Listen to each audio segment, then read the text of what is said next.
ध्यान से मेरी बात सुनिए। हम शुरू कर रहे हैं अकाउंटिंग स्टैंडर्ड्स, एंड जैसे कि मैंने बताया हम शुरू करेंगे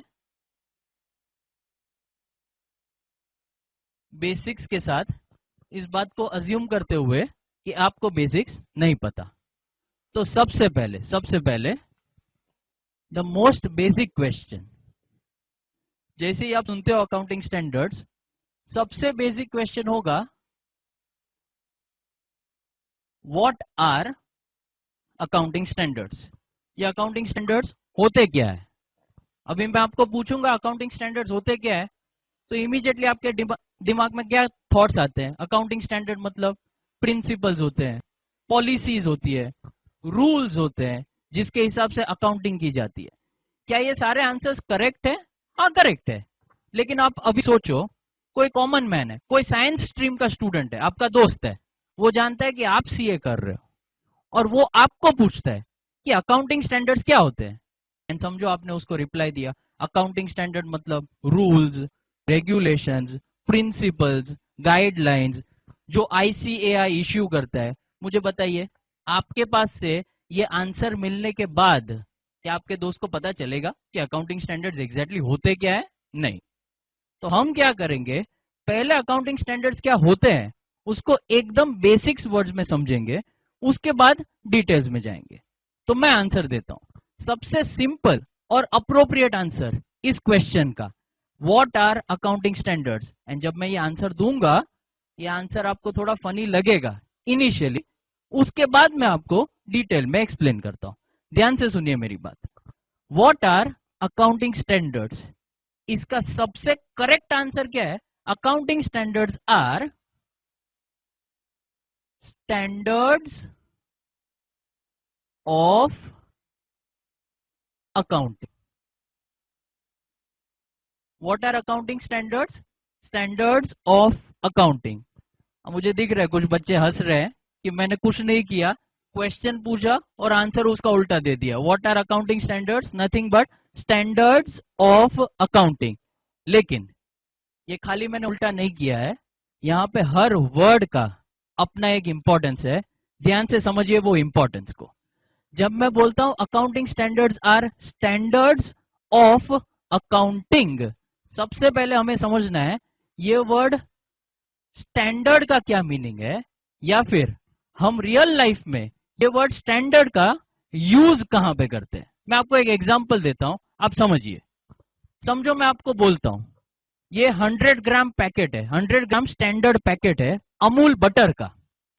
तो जैसे ही आप सुनते हो कि ये स्टैंडर्ड 100 ग्राम पैकेट है अमूल बटर का, ऑटोमेटिकली अपने दिमाग में क्या थॉट्स आने लगते हैं कि हर 100 ग्राम का पैकेट उसका सेम साइज होगा, शेप होगा, टेस्ट होगा, कलर होगा, वेट होगा। इन अदर वर्ड्स वो हर तरह से आइडेंटिकल होगा, हर तरह से आइडेंटिकल होगा, मतलब हर तरह से सेम होगा। अकाउंटिंग स्टैंडर्ड्स में स्टैंडर्ड वर्ड का मीनिंग सेम है, मतलब क्या है? आइडेंटिकल। लेकिन ऑब्वियसली जब हम अकाउंटिंग स्टैंडर्ड्स की बात कर रहे हैं, हम पैकेट्स ऑफ बटर को स्टैंडर्डाइज नहीं करने की बात करेंगे। हम किस चीज को स्टैंडर्डाइज करने की बात करेंगे? फाइनेंशियल स्टेटमेंट्स को। मतलब जब मैं बोलता हूं what are accounting standards, nothing but standards of accounting. Standard word का मीनिंग क्या है? चीजों को आइडेंटिकल बनाना। तो फिर नेक्स्ट इंपॉर्टेंट क्वेश्चन आएगा, यहां पे हमें किसे आइडेंटिकल बनाना है, किसे सेम बनाना है? अकाउंटिंग को। तो अभी नेक्स्ट इंपॉर्टेंट क्वेश्चन, एंड ये क्वेश्चन सुन के आप सोचोगे कि ये फाइनल सीए स्टूडेंट को ऐसा कैसा क्वेश्चन पूछ रहे हैं, अकाउंटिंग क्या होता है? मुझे बताइए अकाउंटिंग क्या होता है, या फिर आपके दिमाग में क्या आता है जब ये वर्ड अकाउंटिंग सुनते हो आप? या मैं ही थोड़े आंसर ले लेता हूं, मैं जानता हूं आपके दिमाग में क्या आ रहा है। क्या आएगा? अकाउंटिंग मतलब जर्नल एंट्रीज, अकाउंटिंग मतलब ledger accounts, PNL, balance sheet, cash flow, notes to accounts, बराबर है? क्या ये चीजें अकाउंटिंग होती है? हाँ। लेकिन जब हम अकाउंटिंग स्टैंडर्ड्स की बात कर रहे हैं, अकाउंटिंग वर्ड का एक स्पेसिफिक मीनिंग है। तो हमें अभी समझना है कि अकाउंटिंग अकाउंटिंग स्टैंडर्ड्स के अंदर उसका क्या मीनिंग है। तो मैं समझाता हूं, ध्यान से देखना, ये थोड़ा कॉम्प्लिकेटेड है, मेरे वर्ड्स पे ध्यान दो। अकाउंटिंग का मतलब होता है 5 चीजें। कौन सी? रिकॉग्निशन,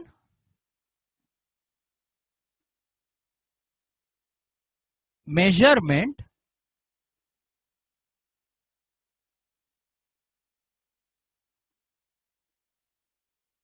ट्रीटमेंट,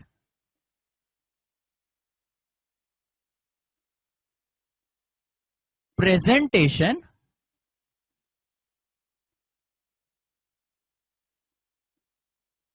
और डिस्क्लोजर्स। मैं रिपीट कर देता हूं। हमने बोला what are accounting standards? Accounting standards are standards of accounting. Standard word का मीनिंग क्या है? टू मेक थिंग्स आइडेंटिकल, मतलब चीजों को सेम बनाना। यहां पे हमें किसे सेम बनाना है? अकाउंटिंग को। तो मैंने आपको पूछा अकाउंटिंग का क्या मतलब है?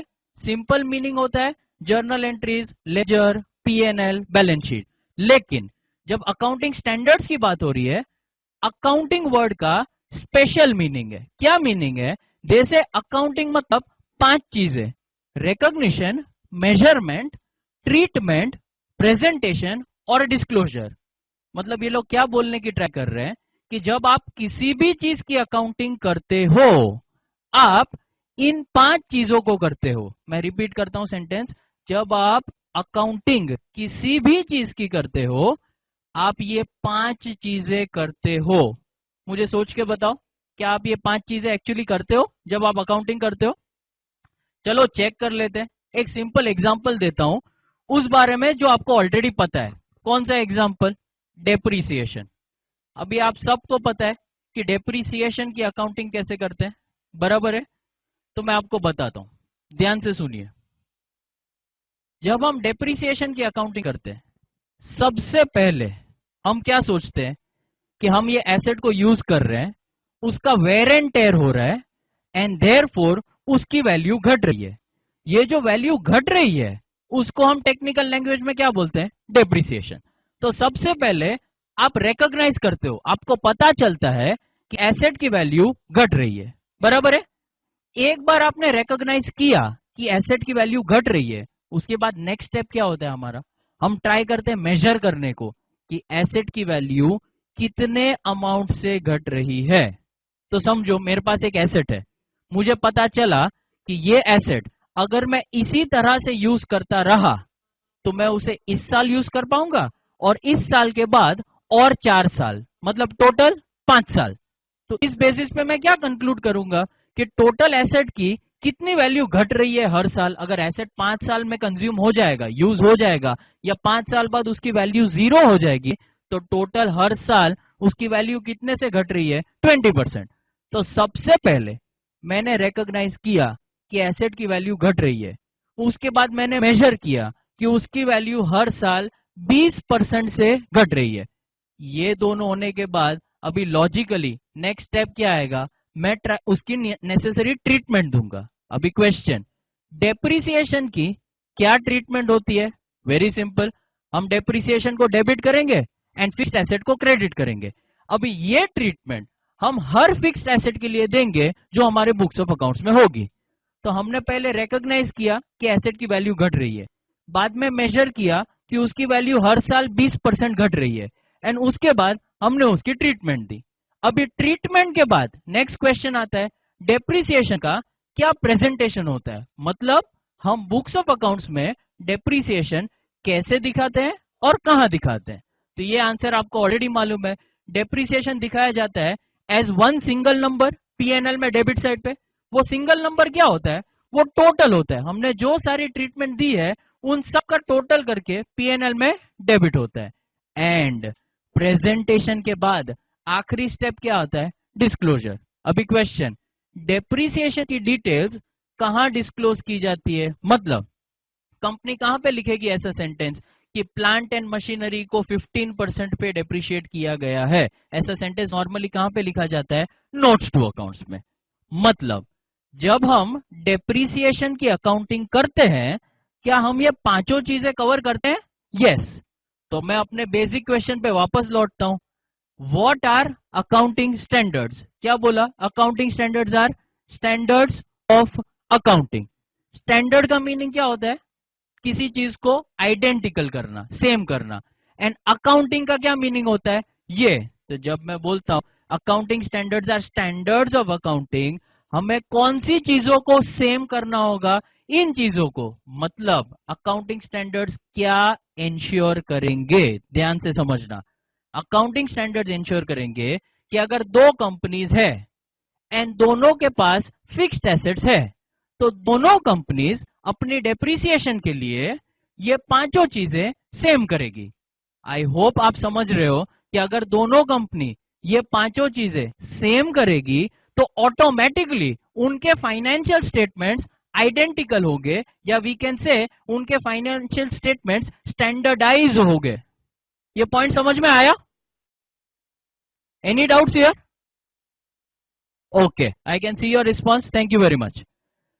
ओके, अभी मैं सेकेंड पॉइंट पर प्रोसीड कर रहा हूं।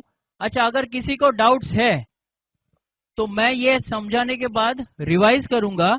रिवाइज होने के बाद मैं क्वेश्चन आंसर सेशन लूंगा एंड उसके बाद आपको कॉपी करने के लिए टाइम दूंगा। So if you have any doubts don't worry, मैं एड्रेस कर दूंगा। अभी मैं सेकेंड पॉइंट पे जा रहा हूं। ये सब बेसिक्स है, आई होप कोई लिख नहीं रहा है वहां पे, कॉपी करने का टाइम मिलेगा, प्लीज समझ लो पहले। अभी इंपॉर्टेंट, अकाउंटिंग स्टैंडर्ड्स का मेन ऑब्जेक्टिव क्या है? अकाउंटिंग स्टैंडर्ड्स क्यों बनाए गए हैं? इसके दो मेन ऑब्जेक्टिव्स है, ध्यान से देखना। पहला, accounting standards help in better understanding of financial statements. Accounting standards अगर आपको आते हैं तो आप फाइनेंशियल स्टेटमेंट समझ सकते हो बेहतर। और दूसरा ऑब्जेक्टिव है, ये कंपैरिजन करने में मदद करता है। मैं रिपीट करता हूं, अकाउंटिंग स्टैंडर्ड्स का ऑब्जेक्टिव्स, दो मेन ऑब्जेक्टिव्स है कि स्टैंडर्ड क्यों बनाए गए। पहला, अकाउंटिंग स्टैंडर्ड्स हमें फाइनेंशियल स्टेटमेंट समझने में मदद करता है। तो चलो इस ऑब्जेक्टिव को डिटेल में डिस्कस करते हैं। अकाउंटिंग स्टैंडर्ड्स अगर आपको आते हैं तो फाइनेंशियल स्टेटमेंट्स कैसे समझ पाओगे? एक एग्जांपल देता हूं, ध्यान से सुनना। समझो तुमको कोई किसी कंपनी की बैलेंस शीट देता है। रियल लाइफ एग्जांपल लेते हैं। समझो आपको किसी ने टाटा मोटर्स की बैलेंस शीट दी।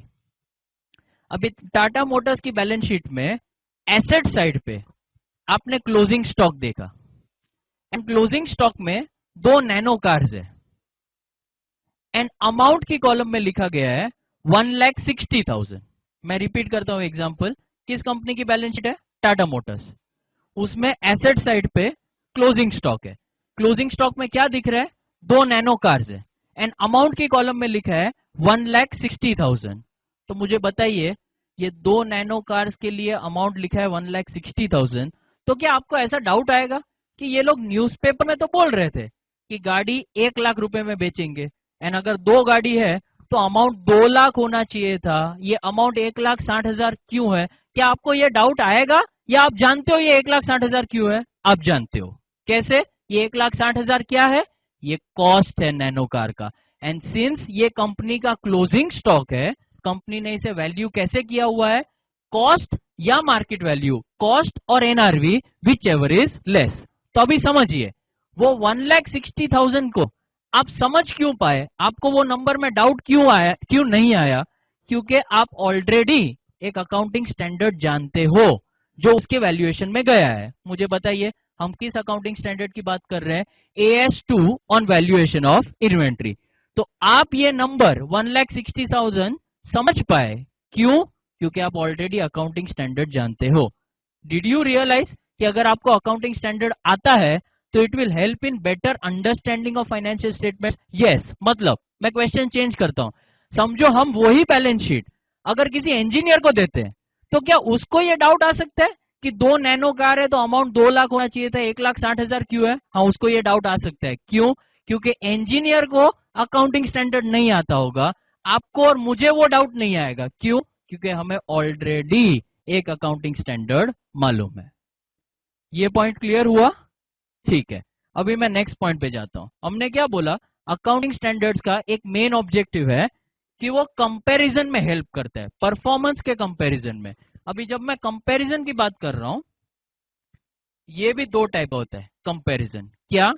पहला खुद के साथ कंपैरिजन, सेल्फ, और दूसरा दूसरी कंपनीज के साथ कंपैरिजन।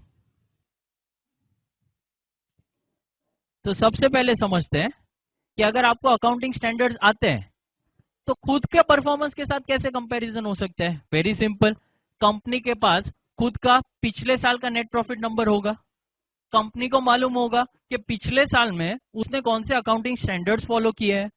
अभी करंट ईयर का नेट प्रॉफिट आएगा, समझो अगर करंट ईयर में सेम अकाउंटिंग स्टैंडर्ड्स फॉलो किए हैं तो कंपनी डायरेक्टली दोनों नेट प्रॉफिट नंबर कंपेयर कर सकती है। क्यों? क्योंकि दे आर कंपेरेबल। लेकिन अगर करंट ईयर में कंपनी ने कोई अकाउंटिंग स्टैंडर्ड फॉलो करना चेंज किया है तो फिर अगर आपको अकाउंटिंग स्टैंडर्ड्स आता है तो ही आप पिछले साल का और इस साल का परफॉर्मेंस कंपेयर कर सकते हो, वरना कंपैरिजन नहीं हो पाएगा। ये कंपैरिजन पहली टाइप का हुआ, ये खुद का कंपैरिजन इस साल का खुद के पिछले सालों के परफॉर्मेंस के साथ है। एंड दूसरा इंपॉर्टेंट कंपैरिजन जिसमें कंपनी को इंटरेस्ट होता है वो क्या है? कंपैरिजन अपने कॉम्पिटिटर के परफॉर्मेंस के साथ। मतलब अगर मैंने कोई अकाउंटिंग स्टैंडर्ड फॉलो किया, उस हिसाब से मुझे कुछ नेट प्रॉफिट आया, सिमिलरली दूसरी कंपनी ने कौन सा अकाउंटिंग स्टैंडर्ड फॉलो किया और उसको क्या नेट प्रॉफिट आया, अगर मुझे ये दो नंबर्स कंपेयर करने हैं तो अकाउंटिंग स्टैंडर्ड की नॉलेज मुझे हेल्प करती है। इस चीज के लिए मैं आपको एक लाइव एग्जांपल दे देता हूँ। समझो दो कंपनी का एग्जांपल लेते हैं, से हिंदुस्तान यूनिलीवर और आईटीसी। एक एग्जांपल ध्यान से समझो। लेट्स से दोनों कंपनीज के सारे नंबर सेम है, सेल्स सेम है, एक्सपेंसेस सेम है। अगर मैं इतना बोलता हूं तो ऑटोमेटिक कंक्लूजन क्या होगा? तो फिर दोनों कंपनी का नेट प्रॉफिट भी सेम होना चाहिए। लेकिन नेट प्रॉफिट दोनों का अलग है। क्यों दोनों का नेट प्रॉफिट अलग है? सारे नंबर सेम है लेकिन दोनों का डेप्रीसिएशन का अमाउंट अलग है। तो नेक्स्ट क्वेश्चन, दोनों का डेप्रीसिएशन का अमाउंट क्यों अलग है? क्योंकि हिंदुस्तान यूनिलीवर ने एसएलएम मेथड फॉलो की है, आईटीसी ने डब्ल्यूडीवी मेथड फॉलो की है। तो मुझे बताओ, अगर आपको इन दोनों का परफॉर्मेंस अभी कंपेयर करना है तो क्या आप डायरेक्टली दोनों का नेट प्रॉफिट नंबर कंपेयर कर सकते हो? नहीं। क्यों? क्योंकि दोनों को ये नेट प्रॉफिट नंबर दूसरी दूसरी मेथड फॉलो करके मिला है। तो अभी अगर हमें कंपेयर करना होगा तो हमें क्या करना पड़ेगा? या तो हमें हिंदुस्तान यूनिलीवर का नेट प्रॉफिट ढूंढना पड़ेगा आईटीसी की मेथड अज्यूम करके, या वाइस वर्सा आईटीसी का नेट प्रॉफिट नंबर डिराइव करना होगा हिंदुस्तान यूनिलीवर की मेथड फॉलो करके। लेकिन हम ये कब कर पाएंगे? ओनली इफ हमें अकाउंटिंग स्टैंडर्ड्स आते हैं। तो मैं समराइज करता हूं इस पॉइंट को कि अकाउंटिंग स्टैंडर्ड्स का मेन ऑब्जेक्टिव या पर्पस या एडवांटेज क्या है, क्यों बनाए गए अकाउंटिंग स्टैंडर्ड्स? दो रीजन से। एक, वो आपको फाइनेंशियल स्टेटमेंट समझने में मदद करते हैं, और दूसरा वो आपको परफॉर्मेंस कंपेयर करने में मदद करते हैं। एंड कंपैरिजन मैंने बोला दो टाइप का होता है, एक खुद का इस साल का परफॉर्मेंस विथ खुद का पिछले साल का परफॉर्मेंस, और दूसरा कंपैरिजन अपने कॉम्पिटिटर्स के साथ। ओके, अब मैं प्रोसीड करता हूं थर्ड पॉइंट जो आपके खास काम का है, इंपॉर्टेंस ऑफ अकाउंटिंग स्टैंडर्ड्स। ध्यान से देखना, इंपॉर्टेंस ऑफ अकाउंटिंग स्टैंडर्ड्स। अब मैं जब इंपॉर्टेंस की बात कर रहा हूं, मैं दो तरह से इंपॉर्टेंस समझाऊंगा। सबसे पहले जिसमें आपको इंटरेस्ट होना चाहिए कि एग्जाम पॉइंट ऑफ व्यू क्या इंपॉर्टेंस है, एंड उसके बाद लाइफ पॉइंट ऑफ व्यू, या मैं कह सकता हूं आपके करियर पॉइंट ऑफ व्यू से ये टॉपिक का क्या इंपॉर्टेंस है। तो सबसे पहले अपना पहला टारगेट क्या है? एग्जाम। तो क्या exam point of view accounting standards important है फाइनल सीए में? यस। कैसे इंपॉर्टेंट है? ध्यान से समझिए। अकाउंट्स पेपर में अकाउंटिंग स्टैंडर्ड्स के ऊपर क्वेश्चन आते हैं कम से कम 48 से 52 मार्क्स के लिए। मैं रिपीट करता हूं, अकाउंट्स का पेपर फाइनल सीए में 100 मार्क्स का होता है, उसमें से कम 48 से लेके 52 मार्क्स तक के क्वेश्चन खाली अकाउंटिंग स्टैंडर्ड्स इस टॉपिक के ऊपर आते हैं। जब मैं बोल रहा हूं 48 से 52, इंपॉर्टेंट चीज मैं बताना चाहता हूं, इसके अलावा के जो मार्क्स आते हैं वो कौन सी टॉपिक के ऊपर आते हैं? ध्यान से समझिए। इसके अलावा के मार्क्स आते हैं, एक चैप्टर है आपके सिलेबस में फाइनल सीए में जिसका नाम है होल्डिंग कंपनी अकाउंट्स, या उसे बोलते हैं कंसोलिडेटेड फाइनेंशियल स्टेटमेंट्स। अभी उसके ऊपर 16 या 20 मार्क का क्वेश्चन आता है, लेकिन जो चैप्टर है कंसोलिडेटेड फाइनेंशियल स्टेटमेंट्स वो है अकॉर्डिंग टू AS 21। एक और क्वेश्चन आता है एग्जाम में 16 से 20 मार्क का, वो आता है, एक चैप्टर है आपके सिलेबस में जिसका नाम है अमेलगमेशन, वो चैप्टर में से आता है। अभी जो चैप्टर है अमेलगमेशन वो है इफेक्टिवली AS 14। मतलब अगर आप एक तरह से देखो तो फाइनल सीए का पूरा अकाउंट्स का पेपर एक ही टॉपिक में से आता है जिसका नाम है अकाउंटिंग स्टैंडर्ड्स। अच्छा, क्या एग्जाम में इतना ही इंपॉर्टेंस है अकाउंटिंग स्टैंडर्ड्स का? नहीं, इंपॉर्टेंस इससे भी ज्यादा है।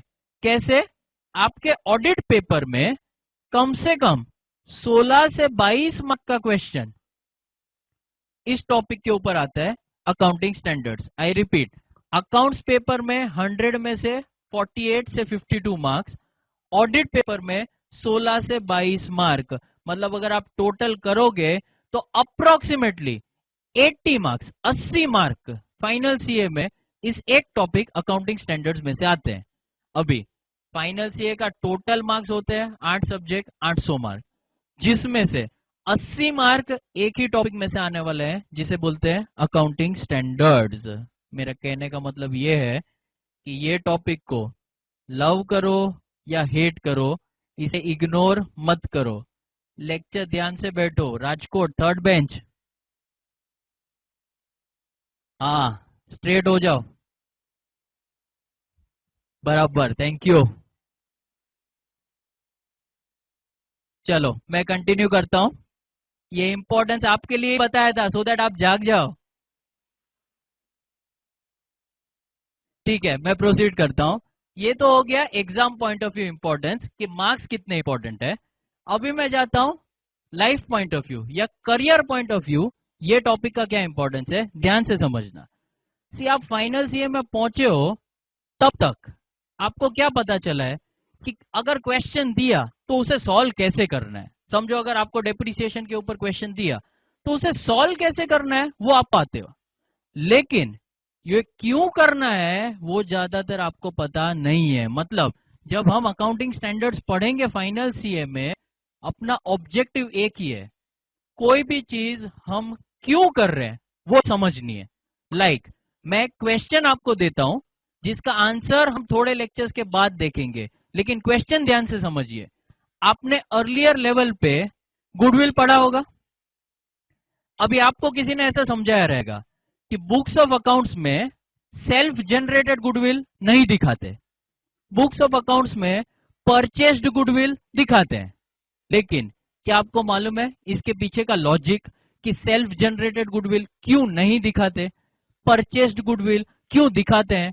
ये जो लॉजिक है, ये जो वाई वाला क्वेश्चन है, ये हम ध्यान से समझेंगे यहां पे लेक्चर्स के अंदर। एंड मेरी बात समझिए, अगर फाइनल सीए अकाउंट्स में आपको स्कोर करना है तो आपका कॉन्सेप्ट स्ट्रांग होना जरूरी है। आपको हर चीज में ये वाई क्वेश्चन का आंसर मालूम होना चाहिए। तो अगर आपको मालूम है, गुड। अगर आपको नहीं मालूम है तो जब भी मैं आपकी ब्रांच के साथ इंटरेक्शन करूंगा, जो थोड़ी टाइम के बाद मैं चालू करने वाला हूं, हर क्वेश्चन मुझे प्लीज पूछ लिया कीजिए। घर जाने के पहले आपके माइंड में एक भी अनआंसर्ड क्वेश्चन नहीं होना चाहिए। ओके, अभी मैं major part of the lecture Hindi में ले रहा हूं, लेकिन मैं बीच बीच में इंग्लिश सेंटेंसेस बोला करूंगा। उसका एक पर्पस है। हिंदी में एक्सप्लेन कर रहा हूं क्योंकि समझना हिंदी में इजी है, लेकिन इंग्लिश सुनना जरूरी है क्योंकि आपको अगर एग्जाम में पेपर लिखना है तो पेपर तो इंग्लिश में ही लिखना है। अभी अगर आपको एग्जाम में इंग्लिश में लिखना है वो पॉसिबल होगा ओनली इफ आपने इंग्लिश में कभी सुना होगा लेक्चर। तो main part of the explanation मैं हिंदी में कर दूंगा, लेकिन बीच बीच में जहां इंपॉर्टेंट सेंटेंस आ रहे हैं वो सेंटेंस हिंदी के बाद मैं इंग्लिश में भी रिपीट कर दूंगा, सो दैट आपको पता चले कि ये जो कॉन्सेप्ट समझा उसको अगर एग्जाम में लिखना है इंग्लिश में तो हम कैसे लिखेंगे। Is this okay? ठीक है, अभी मैं प्रोसीड करता हूं नेक्स्ट बहुत इंपॉर्टेंट क्वेश्चन पे, ध्यान से सुनना। कंपल्शन। कंपल्शन मतलब सिंपल वर्ड्स में समझाता हूं, हम समझने की ट्राई कर रहे हैं कि क्या अकाउंटिंग स्टैंडर्ड्स फॉलो करना कंपलसरी है या ऑप्शनल है। I repeat, accounting standards follow करना कंपलसरी है या ऑप्शनल है। मैं तुम्हारा रिस्पॉन्स चाहता हूं। जितने जन बोलते हैं कंपलसरी है, प्लीज हाथ रेस कीजिए। अच्छा, जितने जन बोलते हैं ऑप्शनल है, प्लीज हाथ रेस कीजिए। अच्छा, अकाउंटिंग स्टैंडर्ड्स फॉलो करना कंपलसरी है या ऑप्शनल है? ऑप्शनल है। राजकोट में आधे बच्चे ऑप्शनल में हाथ ऊपर कर रहे हैं, बाकी के आधे किसी ऑप्शन में ऊपर नहीं कर रहे हैं। तो अभी तीसरा ऑप्शन मुझे देना पड़ेगा। ओके, मैं समझाता हूं, ध्यान से सुनिए। अकाउंटिंग स्टैंडर्ड्स फॉलो करना कंपलसरी है या ऑप्शनल है? इसके लिए दूसरा एक एग्जांपल देता हूं, जनरल। टेक्निकल हम बाद में बात करते हैं। समझो आप गाड़ी चला रहे हो, उधर सिग्नल है, सिग्नल पे रेड लाइट है। तो अगर रेड लाइट है तो सिग्नल पे रुकना कंपलसरी है या ऑप्शनल है? कंपलसरी है। आंसर क्यों? क्योंकि सिग्नल की वो साइड पे एक हवलदार खड़ा है, मतलब अगर नहीं रुके तो पेनल्टी लगेगी। बराबर है? उसी तरह से अकाउंटिंग स्टैंडर्ड्स फॉलो करना कंपलसरी है या ऑप्शनल है? क्या है? कंपलसरी है। क्यों? इधर भी हवलदार है। कितने हवलदार है? दो हवलदार है। ध्यान से समझिए। पहला, लॉ बोलता है कि अकाउंटिंग स्टैंडर्ड्स फॉलो करना कंपलसरी है। कौन सा लॉ बोलता है? कंपनीज एक्ट बोलता है। अच्छा, कंपनीज एक्ट में कहां पे लिखा गया है कि अकाउंटिंग स्टैंडर्ड फॉलो करना कंपलसरी है? ये आपको पता है? हाँ, आईपीसीसी में आपने ऑडिट में ये सीखा है। करेक्ट। मैं रिपीट कर देता हूं यहां पे। सेक्शन 211, कंपनीज एक्ट का सेक्शन 211 बोलता है कि अकाउंटिंग स्टैंडर्ड फॉलो करना कंपलसरी है। लेकिन अकाउंटिंग स्टैंडर्ड फॉलो करना किसको कंपलसरी है? मैनेजमेंट ऑफ द कंपनी को कंपलसरी है। मतलब कंपनी की जो मैनेजमेंट है, कंपनी का जो अकाउंट्स डिपार्टमेंट है, उसे इंश्योर करना है कि वो फाइनेंशियल स्टेटमेंट जब बना रहे हैं, जब अपना PNL, balance sheet, cash flow बना रहे हैं, वो अकाउंटिंग स्टैंडर्ड के हिसाब से बना रहे हैं। कंपलसरी है? हाँ है। किसके लिए है? Management of the company. अभी समझो लॉ ने तो बोल दिया कि मैनेजमेंट को अकाउंटिंग स्टैंडर्ड फॉलो करना है, लेकिन अगर वो फॉलो नहीं करते तो फिर क्या होगा? कोई तो होना चाहिए ना उनका काम देखने के लिए। तो दूसरा कंपल्शन क्या है? दूसरा कंपल्शन ऑडिटर। आपको पता है हर कंपनी को अपनी बुक्स ऑफ अकाउंट्स ऑडिट करवानी होती है। तो ऑडिटर को चेक करना है, ऑडिटर को चेक करना है कि जो फाइनेंशियल स्टेटमेंट्स का वो ऑडिट कर रहा है, क्या वो अकाउंटिंग स्टैंडर्ड्स के हिसाब से बनाए गए हैं या नहीं। Very important. सबसे पहला कंपल्शन है लॉ का। सिकर, first bench, 3 girls, please stop talking. Okay, मैं कंटिन्यू करता हूं। हमने बोला कंपल्शन। कंपल्शन दो तरह का है। पहला, law. According to law accounting standards follow करना कंपलसरी है। कौन सा law? Companies act. Companies act में कहा लिखा गया है? सेक्शन 211, पहला कंपल्शन। एंड दूसरा, ऑडिटर ऑफ द कंपनी को चेक करना है कि क्या एप्लीकेबल अकाउंटिंग स्टैंडर्ड्स फॉलो किए गए हैं या नहीं। So last question, accounting standards follow करना कंपलसरी और ऑप्शनल? कंपलसरी। क्या कंपल्शन है? Very simple, it is like this. Law बोलता है फॉलो करो, एंड लॉ ऑडिटर को बोलता है आप चेक करो। अभी समझो जब ऑडिटर ने चेक किया, उसे पता चला कि फाइनेंशियल स्टेटमेंट्स बनाने में अकाउंटिंग स्टैंडर्ड्स फॉलो नहीं किए गए हैं, तो क्या करना है ऑडिटर को? उसे रिपोर्ट करना है। कैसे रिपोर्ट करना है? उसे एक क्वालिफाइड ऑडिट रिपोर्ट इश्यू करना है। क्वालिफाइड ऑडिट रिपोर्ट उसे किसको इश्यू करना है? Shareholders of the company को इश्यू करना है, जिसमें वो लिखेंगे that financial statements have not been prepared according to applicable accounting standards. मैं रिपीट करता हूं, अकाउंटिंग स्टैंडर्ड्स फॉलो करना कंपलसरी है अकॉर्डिंग टू लॉ, एंड वो फॉलो हुए हैं या नहीं वो चेक करना कंपलसरी है बाय द ऑडिटर। एंड अगर फॉलो नहीं हुए हैं तो ऑडिटर के ऊपर एक और कंपल्शन है। क्या? उसे सर्टिफाई करना है या क्वालिफाइड ऑडिट रिपोर्ट इश्यू करना है, जिसमें वो शेयर होल्डर्स को बताएगा कि फाइनेंशियल स्टेटमेंट्स अकाउंटिंग स्टैंडर्ड्स के हिसाब से प्रिपेयर नहीं किए गए। Is is okay? ठीक है, अभी मैं नेक्स्ट टॉपिक के ऊपर जा रहा हूं। Next topic very important, GPFS. आप सोच रहे होंगे इसका क्या फुल फॉर्म है? Very important. हम क्या डिस्कस कर रहे हैं, ध्यान से सुनिए। हमें चेक करना है कि कौन से फाइनेंशियल स्टेटमेंट्स या कौन सी चीजें अकाउंटिंग स्टैंडर्ड्स के हिसाब से बनाना जरूरी है। मतलब आप जानते हो रेगुलर बेसिस पे एक कंपनी अलग अलग चीजें अलग अलग डिपार्टमेंट में सबमिट करती है। मतलब कंपनी कभी कुछ स्टॉक एक्सचेंज को भेजेगी, कभी कुछ इनकम टैक्स डिपार्टमेंट को भेजेगी, कभी कुछ आरओसी को भेजेगी, कभी कुछ शेयर होल्डर्स को भेजेगी। तो ये जो सारे सबमिशंस कंपनी कर रही है, उसमें से कौन सी चीजें अकाउंटिंग स्टैंडर्ड्स फॉलो करके बनानी चाहिए, ये हमें जानना है। अभी स्टैंडर्ड्स क्या बोलते हैं कि जनरल पर्पस फाइनेंशियल स्टेटमेंट्स, मैं रिपीट करता हूं, जनरल पर्पस फाइनेंशियल स्टेटमेंट्स को जब बनाते हैं उसे अकाउंटिंग स्टैंडर्ड्स के हिसाब से बनाना चाहिए। तो question, general purpose financial statements में क्या आएगा? चार चीजें आएगी। कौन सी चार चीजें? Balance sheet, PNL, cash flow और नोट्स टू अकाउंट्स। मतलब जब कंपनी इन चार चीजों में से कोई भी चीज कहीं पे भी सबमिट कर रही है, कंपनी को इंश्योर करना है कि वो चीज एप्लीकेबल अकाउंटिंग स्टैंडर्ड के हिसाब से बनाई गई है और उसके बाद ही उसे सबमिट किया जाना चाहिए। तो एक क्वेश्चन पूछता हूं, समझो कंपनी कुछ लेटर लिख के भेजती है स्टॉक एक्सचेंज को, तो क्या ये लेटर अकाउंटिंग स्टैंडर्ड के हिसाब से बनाना जरूरी है? नहीं। क्यों? क्योंकि वो letter general purpose financial statement नहीं है।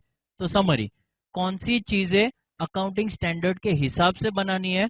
General purpose financial statements accounting standards के हिसाब से बनाना है। And general purpose financial statements मतलब कौन सी चीजें? चार चीजें। क्या? Balance sheet, PNL, cash flow और नोट्स टू अकाउंट्स।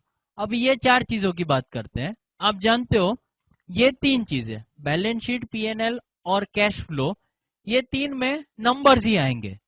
और ये नंबर्स आए कैसे हैं, उसका एक्सप्लेनेशन नोट्स टू अकाउंट्स में आएगा। मतलब समझो कंपनी फॉलो करती है WDV method, 15% is the rate of depreciation. तो उस हिसाब से जो अमाउंट आएगा वो पीएनएल में डेबिट होएगा एंड बैलेंस शीट में एसेट की वैल्यू में से वो अमाउंट घटेगा। लेकिन वो अमाउंट आया कैसे, उसका एक्सप्लेनेशन या उसका जस्टिफिकेशन कहां पे दिया जाएगा? वो दिया जाएगा नोट्स टू अकाउंट्स में। तो मैं रिपीट करता हूं, जनरल पर्पस फाइनेंशियल स्टेटमेंट्स को अकाउंटिंग स्टैंडर्ड्स के हिसाब से बनाना कंपलसरी है। चार चीजें होती है जनरल पर्पस, कौन सी? Balance sheet, PNL, cash flow और notes to accounts. Is this okay? ठीक है, अभी हम नेक्स्ट क्वेश्चन पे जाते हैं। इसका आंसर तो मैं मानता हूं कि आपको ऑलरेडी पता होगा। इंडिया में कितने अकाउंटिंग स्टैंडर्ड्स हैं? इंडिया में कितने अकाउंटिंग स्टैंडर्ड्स हैं? फिलहाल आईसीएआई ने टोटल 32 अकाउंटिंग स्टैंडर्ड्स इश्यू किए हैं, 1 to 32, जिसमें से AS8 जो इश्यू किया गया था उसे कैंसिल कर दिया गया है। मैं रिपीट करता हूं, टोटल अकाउंटिंग स्टैंडर्ड्स कितने इश्यू हुए हैं? 32, 1 to 32, जिसमें से AS8 कैंसिल कर दिया गया है। मतलब आज की तारीख में एप्लीकेबल अकाउंटिंग स्टैंडर्ड्स इंडिया में कितने हैं? 31, टोटल 1 to 32, जिसमें से AS8 कैंसिल हो गया है। ठीक है, अभी नेक्स्ट इंपॉर्टेंट टॉपिक के ऊपर जाते हैं, ध्यान से सुनिए। कैटेगरीज, कैटेगरीज इसका क्या मतलब है? अकाउंटिंग स्टैंडर्ड्स रियल लाइफ में किसे फॉलो करना है? क्या अकाउंटिंग स्टैंडर्ड्स सबको फॉलो करना है? क्या आपको और मुझे भी फॉलो करना है? नहीं। रियल लाइफ में अकाउंटिंग स्टैंडर्ड्स किसे फॉलो करना है? कंपनीज को फॉलो करना है। अभी इंपॉर्टेंट, क्या अकाउंटिंग स्टैंडर्ड हर कंपनी को फॉलो करना है? कोई भी बिजनेस हो, कोई भी साइज हो? नहीं। सीए इंस्टीट्यूट ने क्या किया है, उन्होंने सारी कंपनीज को 3 लेवल में डिवाइड कर दिया है, जिसे बोलते हैं लेवल 1, 2 और 3। अभी कंपनी जिस लेवल में आएगी उस हिसाब से हमें डिसाइड करना है कि कंपनी को कितने अकाउंटिंग स्टैंडर्ड्स एप्लीकेबल होंगे। ओके, अभी ये लेवल्स के लिए कुछ इंपॉर्टेंट चीजें समझनी है। ये जो लेवल 1 है ये स्ट्रिक्टेस्ट कैटेगरी है। मतलब अगर कोई कंपनी लेवल 1 में आती है तो उसको सारे अकाउंटिंग स्टैंडर्ड एप्लीकेबल होंगे। लेवल 2 थोड़ा माइल्ड लेवल है। मतलब अगर लेवल 2 में कोई कंपनी आती है तो उसको थोड़े अकाउंटिंग स्टैंडर्ड्स एप्लीकेबल नहीं होंगे। और लेवल 3 सबसे माइल्ड कैटेगरी है। मतलब अगर कोई कंपनी लेवल 3 में आती है तो उसको ज्यादातर अकाउंटिंग स्टैंडर्ड्स एप्लीकेबल नहीं होंगे। मैं रिपीट करता हूं, लेवल 1 स्ट्रिक्ट कैटेगरी, मतलब अगर कोई लेवल 1 में है सारे अकाउंटिंग स्टैंडर्ड्स फॉलो करने हैं। लेवल 2 थोड़ी माइल्ड कैटेगरी, तो अगर कोई लेवल 2 में आता है तो उसे थोड़े अकाउंटिंग स्टैंडर्ड्स फॉलो नहीं करने हैं। और लेवल 3 माइल्डेस्ट कैटेगरी, मतलब अगर कोई कंपनी लेवल 3 में आती है तो उसको मेजॉरिटी अकाउंटिंग स्टैंडर्ड्स फॉलो नहीं करने। अभी इंपॉर्टेंट, हमने जो ये लेवल 1, 2 और 3 यहाँ पे डिस्कस किया ये खाली आपके नॉलेज के लिए। एग्जाम पॉइंट ऑफ व्यू इस चीज का कोई इंपॉर्टेंस नहीं है। क्यों इंपॉर्टेंस नहीं है? क्योंकि आपको एग्जाम में जो भी कंपनी दी जाती है क्वेश्चन में, आपको अज्यूम करना है कि वो कंपनी लेवल 1 की है और वो कंपनी को सारे अकाउंटिंग स्टैंडर्ड्स एप्लीकेबल है। मतलब जब आप एग्जाम में सम देखते हो तभी आपको ये नहीं सोचना है कि क्या इस कंपनी को ये अकाउंटिंग स्टैंडर्ड एप्लीकेबल होगा या नहीं होगा। हमेशा होगा। क्यों होगा? क्योंकि आपको अज्यूम करना है जो कंपनी एग्जाम के पेपर में दी है वो कंपनी लेवल 1 है, और अगर वो लेवल 1 है तो उसको सारे अकाउंटिंग स्टैंडर्ड्स एप्लीकेबल होंगे। Is this clear? ठीक है। अभी नेक्स्ट चीज जो मैं फिलहाल डिस्कस नहीं करूंगा क्योंकि सिचुएशन करेक्ट नहीं है, लेकिन मैं मेंशन कर देता हूं, वो है आईएफआरएस। अच्छा, आईएफआरएस फुल फॉर्म क्या है? International financial reporting standards. मतलब हम इंडिया में जो फॉलो करते हैं उसको बोलते हैं एएस, एंड फॉरेन कंट्रीज में जो फॉलो होता है उसे बोलते हैं आईएफआरएस। इसका एक और दूसरा नाम भी है जिसे बोलते हैं इंटरनेशनल अकाउंटिंग स्टैंडर्ड्स। मतलब हम इंडिया में क्या फॉलो करते हैं? एएस और उसके बाद कुछ नंबर। फॉरेन कंट्रीज में क्या फॉलो होता है? आईएएस और उसके बाद कुछ नंबर, या फिर आईएफआरएस और उसके बाद कुछ नंबर। ओके, अभी ये जो आईएफआरएस है ये हम डिस्कस करेंगे। मतलब अपने अकाउंटिंग स्टैंडर्ड में क्या करना है, इंटरनेशनल अकाउंटिंग स्टैंडर्ड में क्या करना है, ये हम डिस्कस करेंगे। लेकिन कभी जब अपने इंडियन अकाउंटिंग स्टैंडर्ड हो जाएंगे उसके बाद मैं आपको समझाऊंगा कि अपने स्टैंडर्ड में हमने ऐसा किया, इंटरनेशनल स्टैंडर्ड में ऐसा होता है, तो ये दोनों के बीच में क्या डिफरेंस है। तो अभी मैंने इसे सिर्फ इंट्रोड्यूस किया है।